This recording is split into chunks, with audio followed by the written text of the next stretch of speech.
আসসালামু আলাইকুম রহমতুল্লাহ। আমি নাজমুল, স্বাগত আজকের ক্লাসে। নাজমুল হক এডুকেশন ফ্যামিলির পক্ষ থেকে তোমাদের সকলকে শুভেচ্ছা এবং স্বাগতম।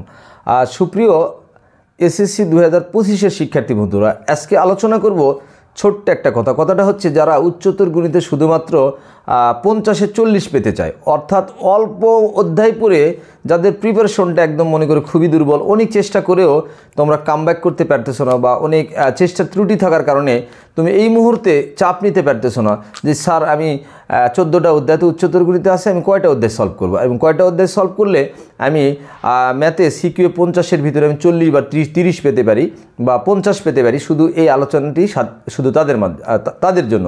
প্রিয় শিক্ষার্থী বন্ধুরা, লক্ষ্য করো, উচ্চতর গণিতে এমন কিছু অধ্যায় আছে যা তুমি করা মাত্রই কমন এবং এই অধ্যায়গুলো কিন্তু তুলনামূলকভাবে খুবই সহজ। তোমরা যদি চাও, মনে করো যে আমি এই আজকের সাজেশন দেখার পর থেকে জাস্ট 15 দিন প্র্যাকটিস করবো। কয়দিন? 15 দিন প্র্যাকটিস করবো। তুমি কিন্তু 4টা প্রশ্ন শিওর কমন পাবে। কোন 4টা প্রশ্ন তুমি শিওর কমন পাবা? প্রিয় শিক্ষার্থী বন্ধুরা, লক্ষ্য করো যে এসএসসি 2K 25 উচ্চতর গণিত যারা শুধু পাস করতে চায়, টার্গেট 50-এ 50, অর্থাৎ সিকিউ যেহেতু তোমাদের 50 মার্কস, তার ভিতরে তোমার টার্গেট 40। অনলি 2 থেকে 3 বা 4টা অধ্যায় করলেই তুমি কোন পাবা। সেই অধ্যায়গুলো কোনগুলো দেখো। উচ্চতর গণিতের দ্বিতীয় অধ্যায়, এখান থেকে কিন্তু আজীবন্তকে একটা কোশ্চিন কমন, একদম তোমাদের কোনো হেজিটেশন ছাড়াই আজীবন্তকে একটা কোশ্চিন তুমি কোন পাবাই। এরপরে দেখো, বীজগণিতের তুমি সপ্তম অধ্যায় এবং দশম অধ্যায় যদি প্র্যাকটিস করো, এই দুটো অধ্যায় তুলনামূলকভাবে খুবই সহজ।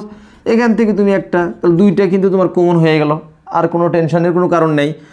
11 অধ্যায় দেখো, স্থানাঙ্ক জ্যামিতি, এখান থেকে একটি সৃজনশীল আসেই। তুমি যদি সরল রেখা সম্পর্কে এবং স্থানাঙ্ক জ্যামিতির জাস্ট কিছু ঘটনা বুঝতে পারো এবং এই কয়টা দিন প্র্যাকটিস করো, আমি নিশ্চিত তুমি এখান থেকে একটা কোশ্চিন লিখতে পারবাই।